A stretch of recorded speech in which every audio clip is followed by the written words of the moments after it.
Hello, welcome to the live. So, winners don't avoid failure, they chase it. And here's why you should too. If you think about failure, right, it's nobody wants to fail, right? But part of failure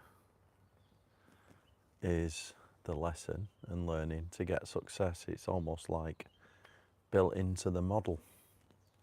And I saw something like a meme that inspired me to talk about this, but anyway, I'll just tell you what it was. It was something like if you want to up your rate of success, you have to up your rate of failure, because there's a correlation between how many times you fail to your wins. And it doesn't matter where you look, right? The simplest analogy, I always think, the simplest example of that is in any sales pipeline. If you look at a sales pipeline, there's this thing called a funnel. So at the bottom are your sales, the wins, you could say.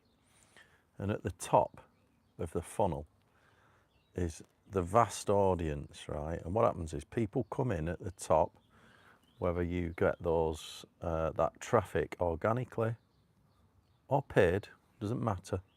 They all come in at the top, right? And then some filter through the funnel, and it gets smaller and smaller. The more qualified they are on the sale, until you hit the bottom and you get a sale. And there's always a relationship between the numbers of people that buy from you to the numbers of proposals you might send out, to the numbers of contacts that you get, to the numbers of meetings, to the numbers of people filling in a contact form or something like this, right to the very top. And at the very top, you've got this thing called impressions in the digital world. Impression means how many times your product or service or your advertisement is shown. Right at the top of the funnel. How many impressions? How many clicks? How many people browsing the product, snooping around? How many people visit add to basket? Or if you're selling more of a service or something where you have to have a consultative meeting, how many people book a meeting? How many people want a proposal if it's that way, or if it's, after the add to basket, how many, actually look at it in the basket as a as a final price with the postage.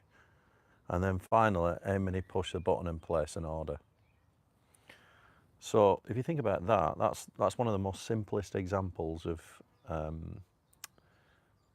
the reason why failure is just part of the process.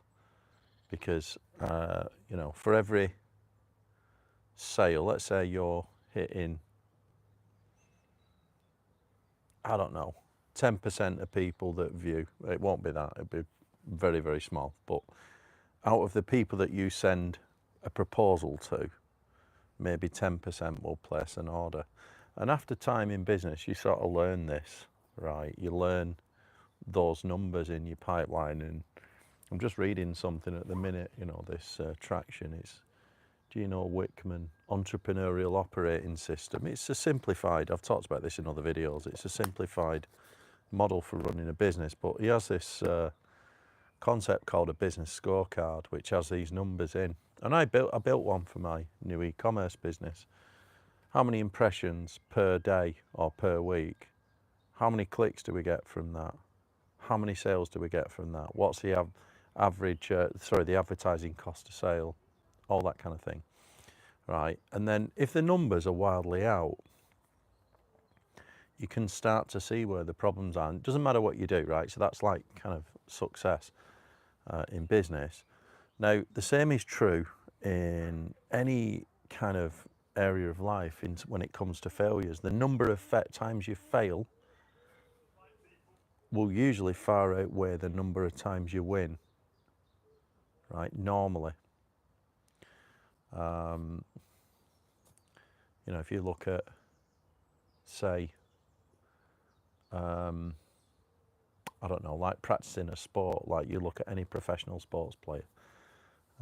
A famous one would be Michael Jordan. You know, all we remember is how good Michael Jordan was at basketball.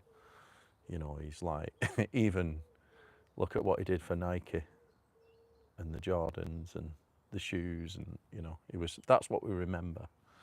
Right, but do you know how many thousands of times he failed? How many shots he had to take before he started to, you know, get the basket? I'm not a basketball fan, but I think it was thousands, right? And it's the same with every kind of profession, but we don't see that, how many times people have to practice and fail before they get to win. All we remember with them people is the wins. And that's an important point, actually, because this kind of helps you with failure, because no one even remembers the failures. You just remember your wins, really, right? Because a good example of this is approach anxiety, whether that is any walk of life. Again, if you have to, like, let's say you go to a big, huge event and you need to get some new contacts for your business, right? And there's someone famous over there or just stood over there, or someone that you want to speak to, but you're a bit worried. You're like, I wonder if they'll just tell me to fuck off or whatever. If you hesitate, you're not likely to do it. Whereas if you just, there's this thing called the 3-second rule. As soon as you see someone, go for it, right? And there's the same approach anxiety there in the dating space as well. You know, like if you're in a social situation, you see someone you like, and if you don't go and speak to them, you hesitate, and then your nerves get, and you end up not going speaking to them, and then, you know, that's kind of what you're really worried about. Is most people just, the reason why you don't get anywhere and it keeps people stuck is because they don't want to take the risk. Whereas if you just take the risk and go and speak to that person, even if, right, I'll tell you what happens. If you go and speak to someone, even if they're not interested, you feel miles better about yourself. It's like a really strange feeling. It like gives you a flipping it. It's more about the process, and you get a little buzz and then you warm up, and you know, so like whenever I was at an event the other night and I had to network a bit, and first, you know, you just have to, it's almost like warming up. And then before you know it, you've gone round the room and you've developed 3 or 4 decent contacts, you know what I mean? Same with dating as well. You know what I mean? If you're frightened of speaking to someone that you like, then you'll start reinforcing that habit. And really what you're frightened of is rejection. But just remember that if you want to increase your rate of success, you have to increase your rate of failure. Right, and this is just a fact. There's, like I said with the sales example, you know, top of the funnel, how many people do you have to reach in terms of an impression and of an advert to get one sale? There's always a relationship. So once you understand that, it's just a numbers game, you know. That's how it is. And something I want to talk about is the difference between smart failure and just making reckless decisions, right? Because whilst we have to train ourselves on handling failure and rejection, which is part of taking risks, risking our vulnerability, what we don't want to do is make reckless decisions deliberately, thinking that we're training ourselves on failure. No, that's something else. That every time you try something, smart failure is failing on a worthy attempt. It's like making a proper attempt. You're not making a half-assed lame attempt that is deliberately making yourself fail. You're actually trying to improve. So you're making, every time you do it, your goal is to improve, not to fail, right? You just see failure as part of the process.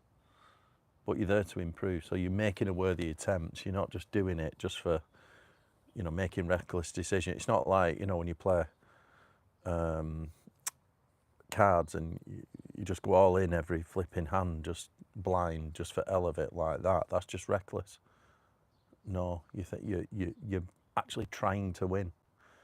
Failure is just part of the process. So smart failure is about, you go for it, didn't quite work, okay, what happened? Let's assess it.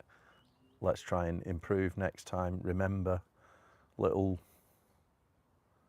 muscle memory things, It's like when you first start selling a product. Remember when I first started trying to sell the software, and I did a lot of events where I had to speak on stage to hundreds of people. It was fucking nerve-wracking. First 5 minutes were awful. You'd settle in after a bit. But even though I knew my subject, I was shit at selling. I was absolutely garbage at it. But every time I did it, I was like, I had someone watching me and I'd record it and it was like, oh yeah, maybe don't say that, maybe do this, introduce it that way. And I've had it with like sales calls. When I do sales calls, they're all video calls now. I mean, we do a lot of in person, but my guy who's like my right hand, Gary, he's fantastic. He's from a sales background, but he needs me there from a technical perspective, and I'm like enthusiastic about the products and stuff like this, and I'm the technical person, so I understand it, like in terms of demonstrating and answering questions.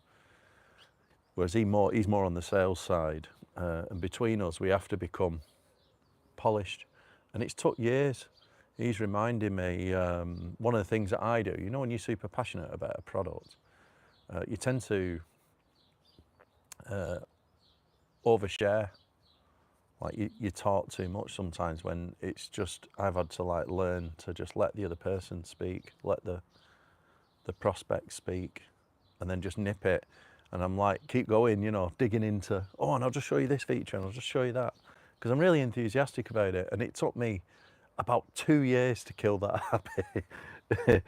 You know what I mean? It's now like when we do demos now, they're all structured demos with scenarios and they're very good. And I'm really impressed at, but how many years have we been doing that? I bet I've been doing that about 4 or 5 years now.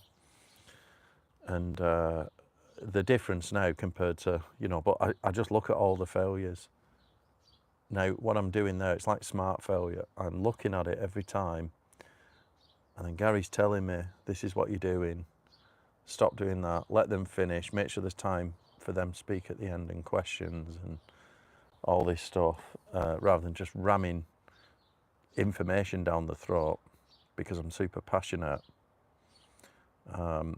So even though that passion really is what's got me there, it's also, as a downside. You can just talk too much about your products and stuff. So that's something I've had to, that's a bit of smart failure, learning that. It took me years, right? And that's pretty much like, a real world example. I mean, there are many others, things like dating and, ever speak to someone in public, like just, rather than just on the, on the dating apps, don't. You're just hiding, like keyboard warrior, hiding behind the screen.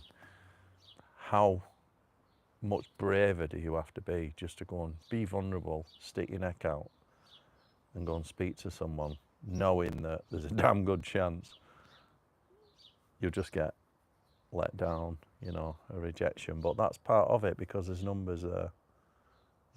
It's a numbers game. Some will, some won't. Same in business, some will, some won't. I think Jim Rohn used to say that. Some buy, some don't. And it's like, you just got to accept it. Is it 25%? Is it 10%? Do you ever get to 50% if you're lucky? If you've got like something absolutely in demand, maybe. But always some will, some won't. Some will like you, some won't.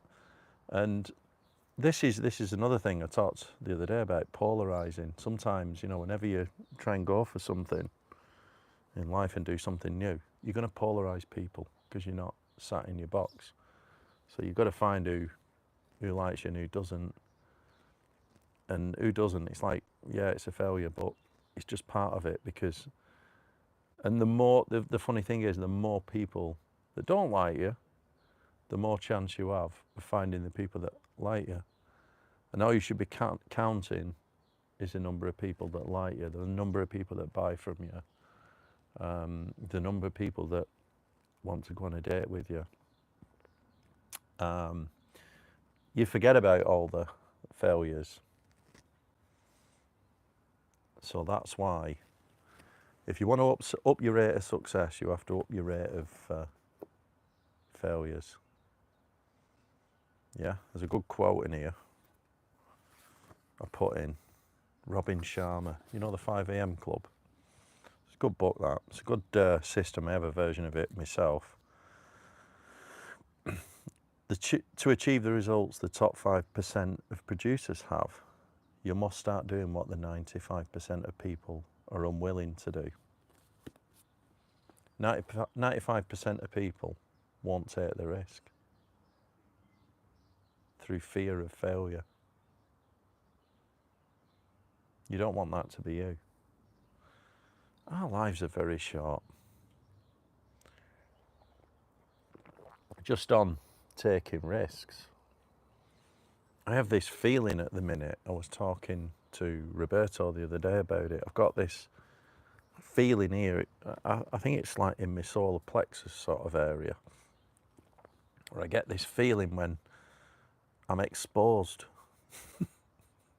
I feel vulnerable and exposed here, real tight. I can really, not a tightness, it's like, it's quite a nice feeling because I've been there before in business, you know, with other, you know, when you spent a lot of money and you like believe in your products and you think, yeah, it's going to work. And you know that if you've ever been there, the time you invest to when it returns, it's like you've got to do some work up front and invest up front to get paid later. That's the only way you make money. Otherwise, you just got a job, right? Where you, if the longest you're waiting is a week or a month to get paid, it's just a job, right? To take real risks, it could be years, right? And I've done this before with the software business. You invest all that money and that time and that effort, and it feels like forever, and you think, I remember at the time I was like, fucking hell, why didn't I just buy some houses or something, or do some other investments or whatever? And that's what I feel right now, because I've done it again with both my businesses, and I feel this inside, and it's like I'm sat here, I can see, because I've got the business scorecard. You should have a look at this business scorecard, because you can do it in your own life. Whatever you want success in, whether it's in business, dating, you can create yourself a scorecard. In fact, I'm not plugging this book, but there's a website that goes with it where you can go and get a free download of the business scorecard. Hang on, let's have a look now. Where is it? Accountability, success, yeah, summary of people. Scorecard 120, right. It's quite good. Yeah, okay. There it is, right. It's just a simple scorecard. So what you do here, you put things down. I mean, they've got weekly revenue, cash balance, sales calls. How many sales calls are tracking weekly? Sales meetings. So out of them sales calls, and how many turn into a meeting? How many turn into a proposal? How many deals do you close? Right, because in a business, we all do this profit and loss account. And what it says is, this is very true, it's something I learned. The problem with a profit and loss, it's after the event. You can't predict it. So you find out your issues. We've not made any money this quarter or whatever, this month. If you do monthly accounts, management accounts, or quarterly, you look at it, you think, fuck, we're not made any money. It's too late. Whereas this, there's a relationship between that P&L in terms of number of people looking at your advert, right? Number of sales calls you get, number of sales meetings, number of proposals sent, number of these things you can track on a daily basis. So you just, you can do it on a daily basis. I think a day's too much. Obviously, if you've got like a massive sales team, you could do that. but it's just a few of you, then a weekly or a monthly is appropriate. But tracking these numbers and correlating against your performance is massive, and it's the same in anything. You can track these numbers in terms of, say, fitness, weight loss. You know, when you're tracking macros, size, weight, you can track are you retaining your muscle mass? You're not dieting too quickly. Your cut's not too severe. So when you go in the gym, you're still lifting the same amount as at the start of your cut as at the end of the cut. That is suggesting that you've got your muscle still. Is your weight going down, but your strength staying the same? You know, little things like that. Can you actually visibly see definition if you've had a scan? These are all things you could put on a scorecard for your training, and that's what you do. You track your macros, or your macros, your calorie intake. You know, you're tracking everything on your diet. In dating, you know, you're tracking your numbers, aren't you? Whether you're using an app, cold approach, how many people you speak to, how many dates you arrange, how many turn into romantic partners. Not that you're doing this, I'm just saying, you know, there's a number, isn't there? You know, for every girlfriend or boyfriend, you might have to speak to 100 people. That means there's 99 failures. Yeah, for every person that comes in the top of the funnel, you know, you might have one sale for every 100 people that you speak to. But you've got to find your numbers. But in knowing that, it's quite easy then to accept failures. Just remember, if you want to double your rate of success, you've got to double your rate of failures. That means failing even more. And it reminds me of a conversation that I had with Roberto about a spiritual journey. This is a bit of a different one, this. So on a spiritual journey that I'm trying to improve at the minute. It's a big goal of mine because it benefits you all over. And Roberto was quoting something from, I think it might have even been Siddhartha Buddha.